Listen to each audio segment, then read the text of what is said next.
Good morning, darlings.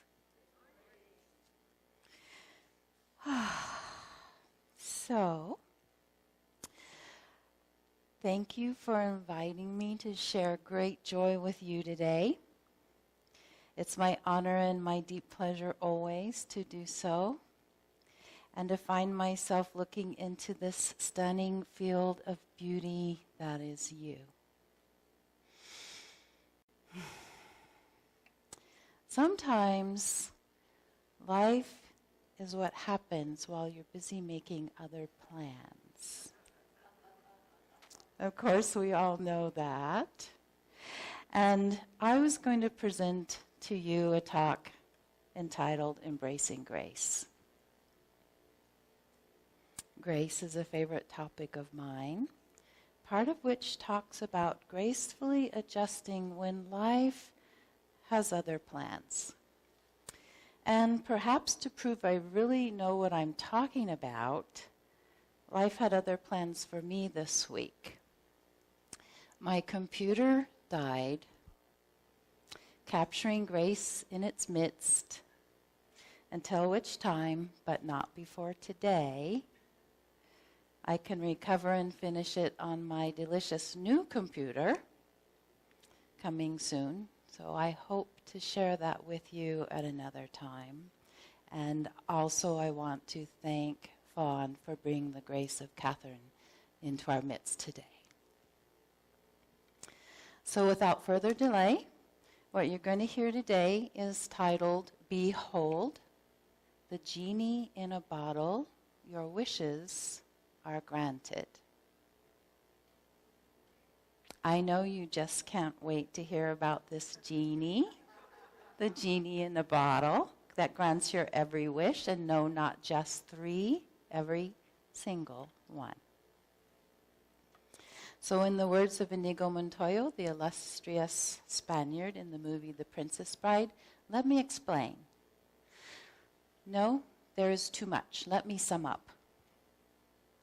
All of us here have an understanding, at least conceptually, that we are one with all life, with all that is, or as we might say, there is only one life, and I am one with this life, which is God. Well, if that is true, that all is one, and it is true, proven by physics, a truth that will one day be known by all through science and spiritual practice both, what does it really mean? We talk so much about oneness, but do we really know what it means? Do we really know what it means that we live and move and have our being in a great sea or field of light, love, and potential? Let's look at the science first, but hold on to your hats. It's going to be a wild ride. Ready?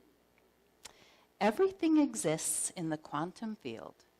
Billions of galaxies, multiple dimensions and realities, all forms of life as we know it and as we don't yet know it, and possible multiple universes, alternate timelines, even all time, all at once.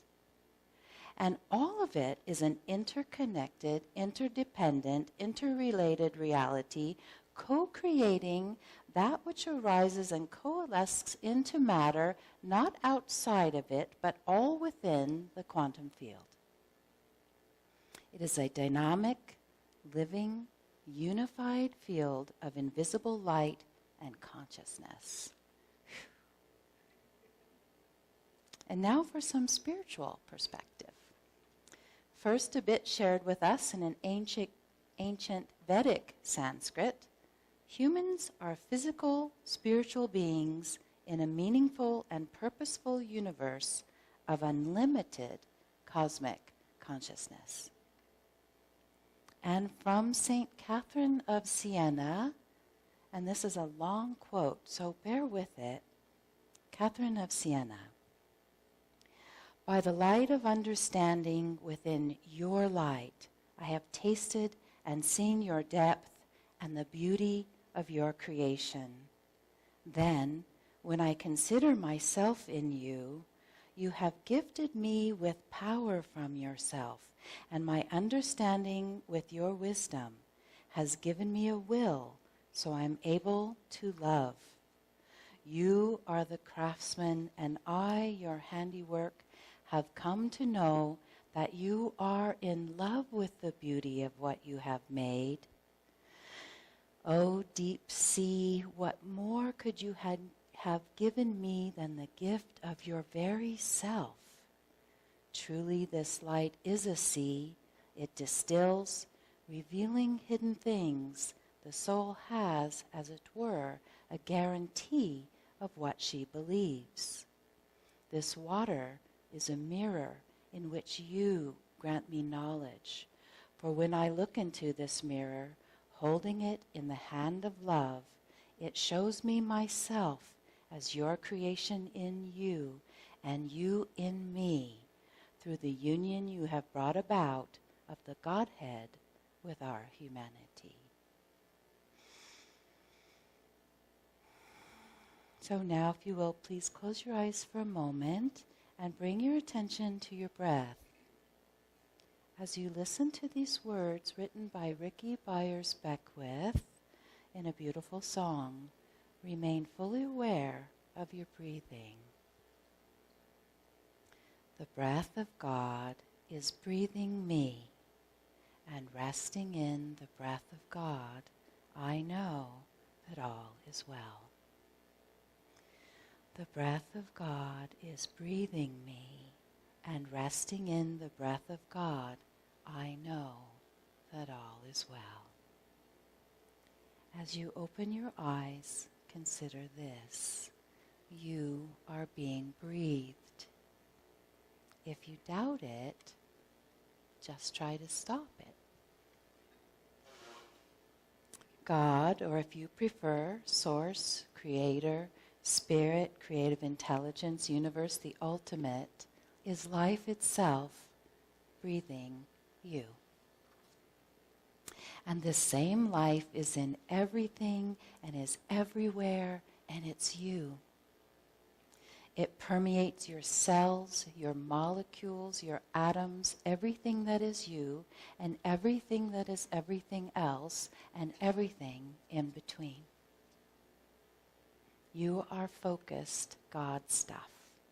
God stuff arising into form, and yet not separate. The stuff you are exists everywhere in the field of all the stuff.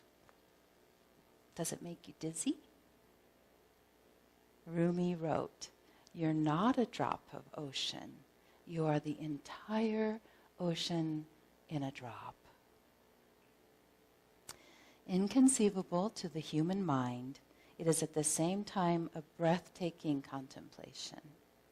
In your own quiet sanctuary, let yourself move into this deeper understanding, a contemplation which can yield extraordinary insight on one hand and deep comfort, creativity, and courage on the other.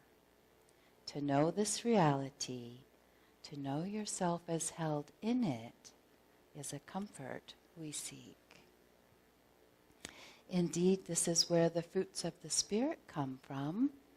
They come forth in you from communion with the One, the knowing that One as undivided from yourself, the One that breathes you.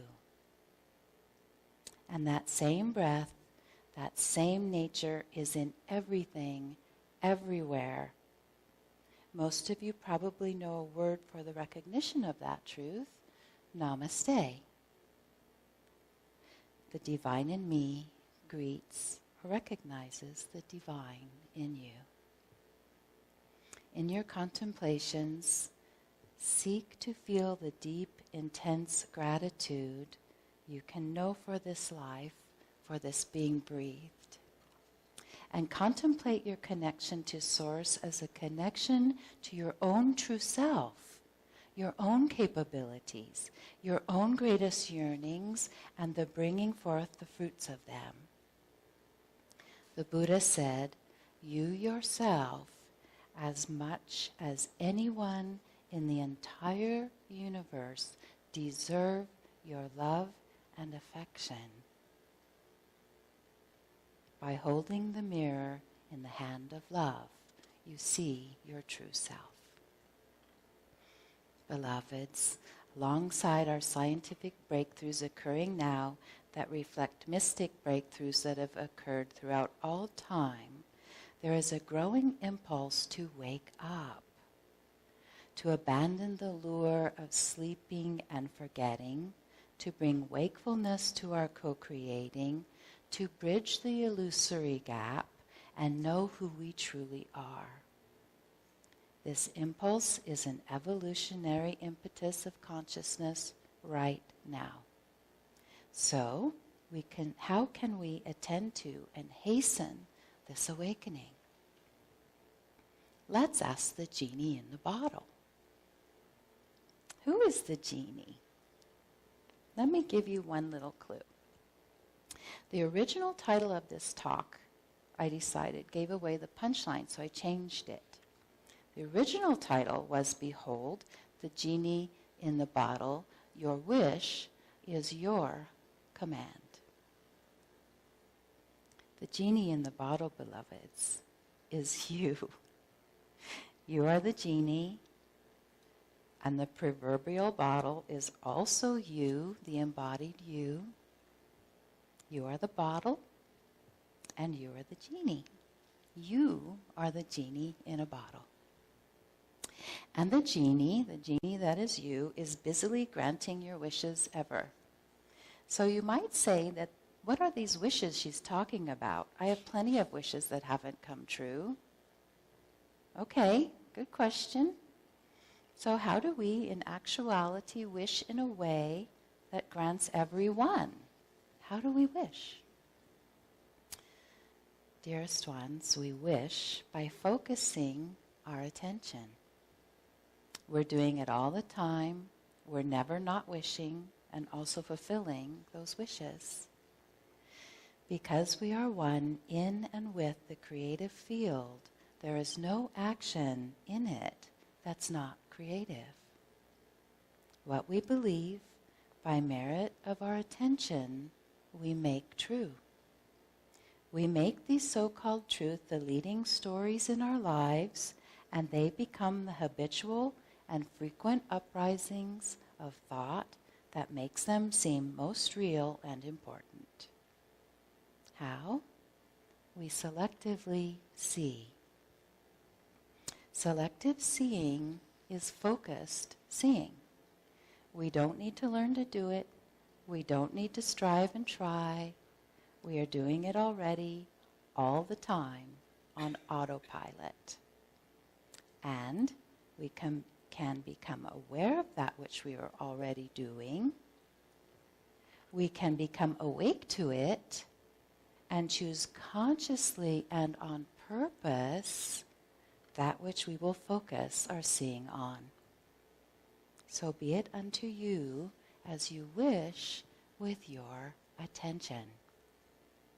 The genie, the field, the creator that is you, that is yourself, like Wesley in The Princess Bride, continually whispers, as you wish, to your demands, to your chosen perception, to your focused seeing. That which we attend to in our predominant thoughts and assumptions are made true, are granted in our perception of the world. And we can, and we will, wake up to know the genie, the creator that is ourselves, and in so doing, we will fashion a world in a completely different way. Remember St. Catherine of Siena in the quote I read. The soul has, as it were, a guarantee of what she believes.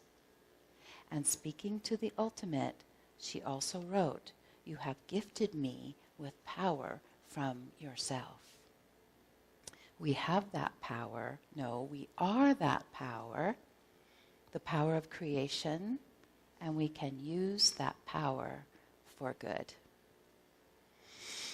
Here's the gist. We, the genie, the creator, the creative God stuff, the quantum consciousness that is us, makes assumptions and beliefs true by selective attention that is always working on autopilot. So if selective attention, even if only on autopilot, is the mechanism that we use to create our perceived reality based on our predominant thoughts and beliefs, then paying attention deliberately and on purpose to them is the same as waking up. To wake up, we need to practice paying attention to what we're paying attention to, and thusly exercise our capacity to choose consciously and on purpose that which we pay attention to, that which we will focus our seeing on. We got this. We can do it. So let's begin. Let me share with you some joyful practices of waking up and exercising our capacity to choose consciously on purpose that which we pay attention to, that which we'll focus our seeing on. But first, a precious gift for you. I'm going to give you a most remarkable gift today, right now. Some of you may already possess this gift, and if you do, you know that it's a true treasure. I was once asked if I could give one thing to each person I met. Only one thing, what would it be? And this is that thing. It's the perfect and enchanting idea that we can smile on purpose. I do it all the time. It's proven to be one of the greatest, grandest tools of body and consciousness I have ever had the pleasure of experimenting with. When we smile, even on purpose, it changes our physiology, our brain chemistry. Trust me, or if you must, consult the oracle, Google smile on purpose, and you will find all kinds of data describing its profound and deeply charming benefits. The Buddhist monk and great teacher Thich Nhat Hanh has known about smiling for a long time, and he says, sometimes your joy can be the source of your smile, and sometimes your smile can be the source of your joy. And it's true. You can try it right now. Just a little upturn at the corners of the mouth to begin, and continue to smile till your cheeks lift and you feel your laugh lines engage at the corners of your eyes. That's it. And then notice how you feel. And know you can create this positive, supporting sensation consciously and on purpose at any time that you choose.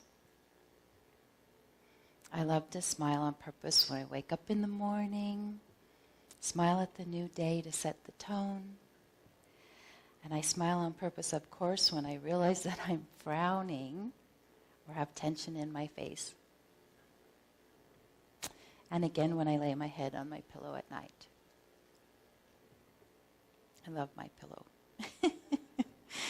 Now, all that smiling on purpose has made my smile real now, every time I choose to do it, which is phenomenal fun, but it wasn't that way at first. So please, take a hint from Nike and just do it. Use this tool, and you'll reap its profound and truly joyful benefits, I promise you. Now, how does this relate to waking up and exercising our capacity to choose, consciously and on purpose, that which we pay attention to, that which we will focus our seeing on? Here's how. I use the technique of smiling on purpose most when I notice a negative or rather unpleasant thought has arisen in my consciousness. I smile at the thought, say hello to the nature of it, and in the light of my loving awareness, away it goes.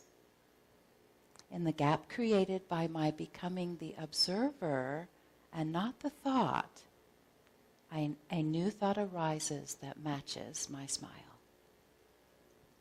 No anxiety over the old one, no struggling against it, just a smile, and voila, the genie that is me grants my wish for a new and better thought and makes it so.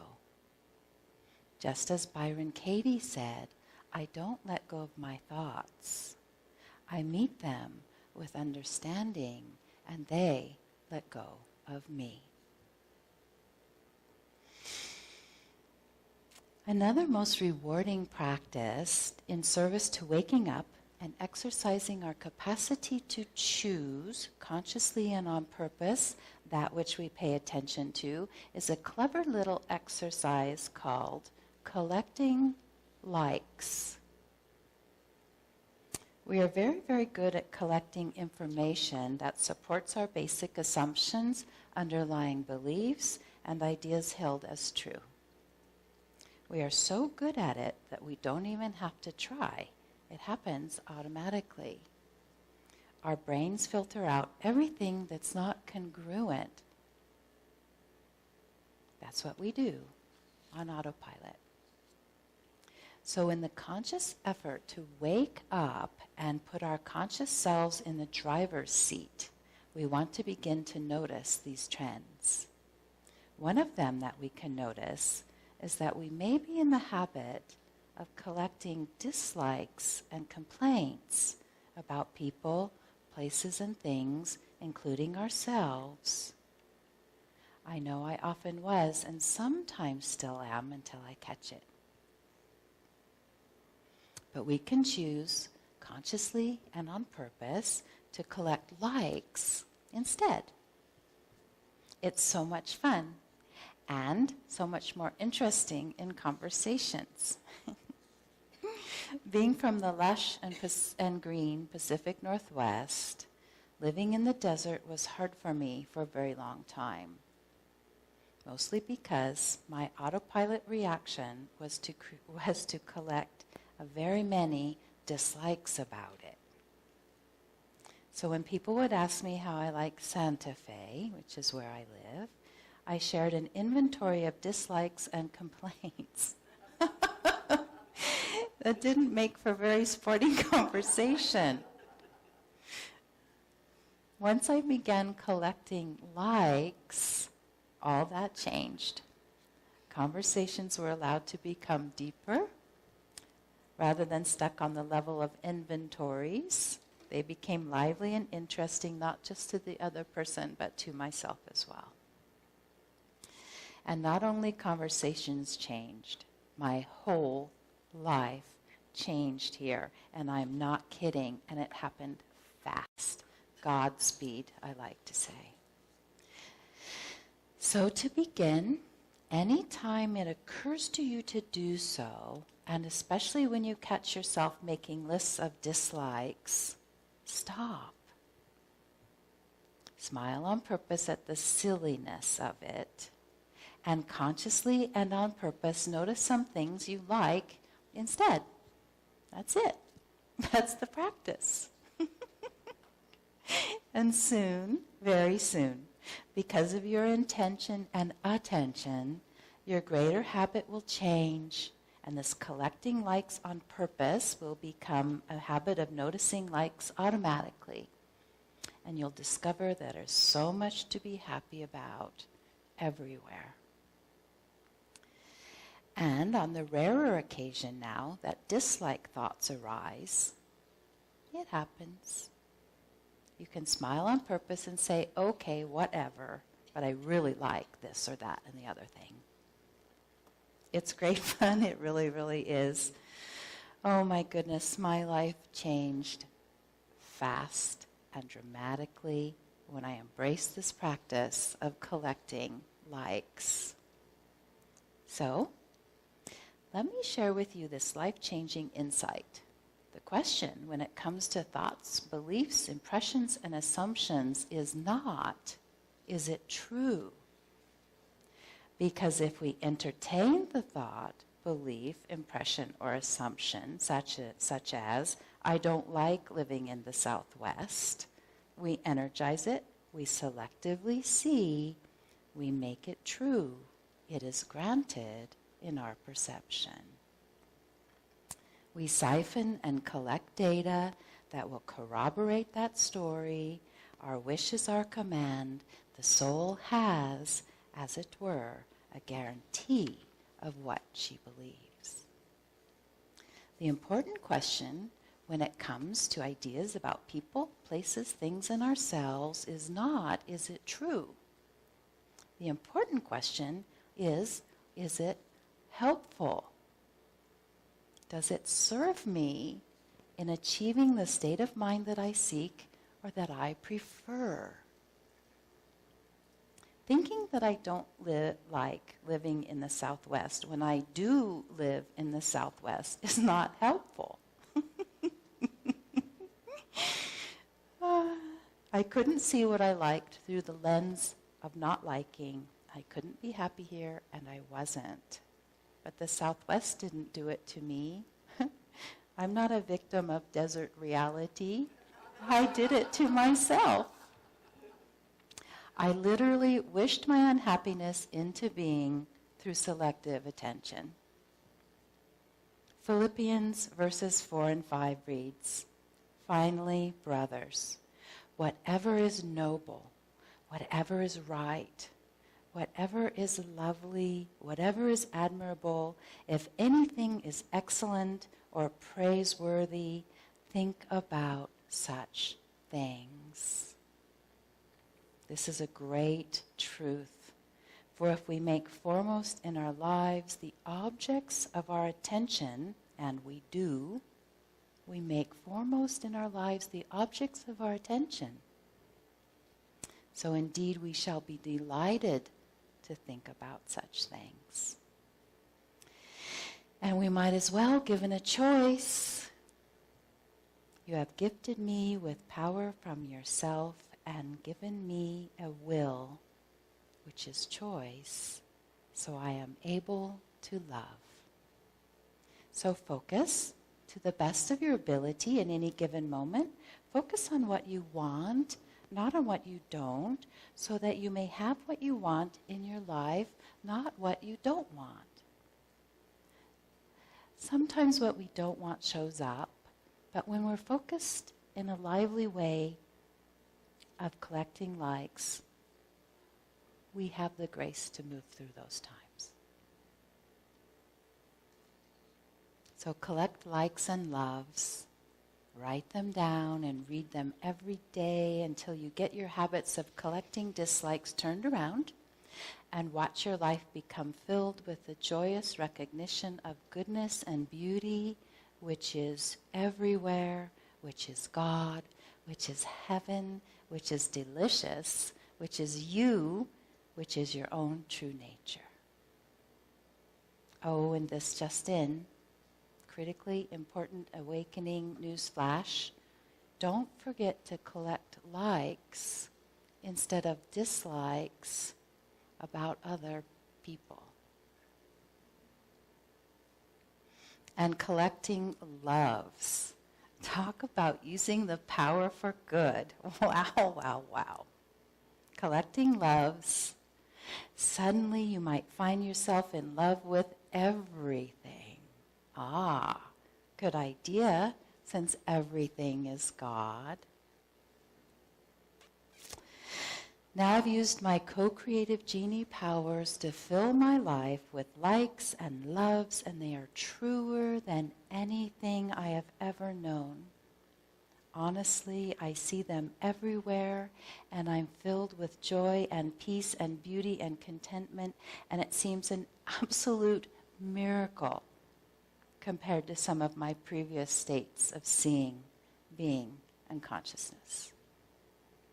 So Byron Katie also said, when you realize that every stressful moment you experience is a gift that points you to your freedom, life becomes very kind. And I believe this is so. And how is this so? It is so because every stressful moment is a reminder to wake up, to acknowledge your true nature, to smile, to breathe, to make a choice consciously and on purpose. Thank you for the reminder to move toward likes, loves, joys, to direct my mind toward goodness, truth, and beauty, or love, or kindness toward myself. Catherine Ponder said, "You're not trying to make God give you anything. You are only trying to open your mind to receive the abundance already given you. It's already here." And again, Catherine of Siena, "When I look into this mirror, holding it in the hand of love, it shows me myself as your creation in you and you in me. There is no separate force to appeal to. We need only use our minds and our capacities, our choice and our will to focus our seeing in the right direction. There is so much joy here when we choose to see it. Nothing exists separate from the creative, benevolent source of all that is. Everything, including you, is the very stuff of it. And there is an impulse, a movement, an expansion that it is, and thus that we are. And it is this expansion that calls to us, wake up, wake up. It's my pleasure to give you the kingdom. Lo, I have given it to you already. Wake up and see. Wake up and hear. Wake up and feel. Wake up and know. Behold, you are the genie in a bottle. You choose now. Why? Because you can, because it is your will to do so, because you are awake to the power of choice, and you can use this power for good. And so it is. Thank you. Thank you.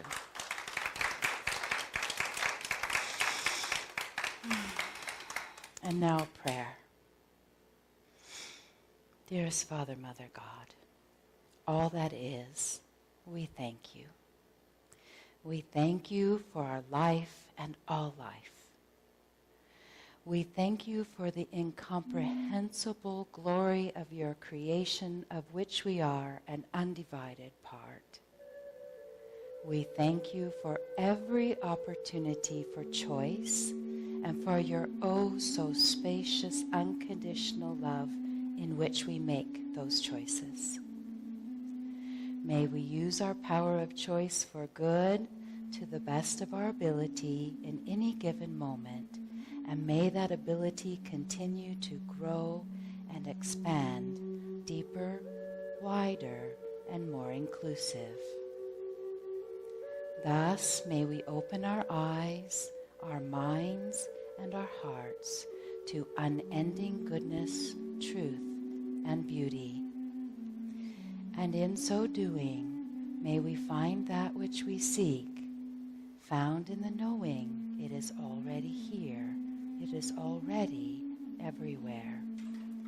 And may we, just by the nature of being ourselves, help others find that which they seek, found in the knowing it is already here, it is already everywhere.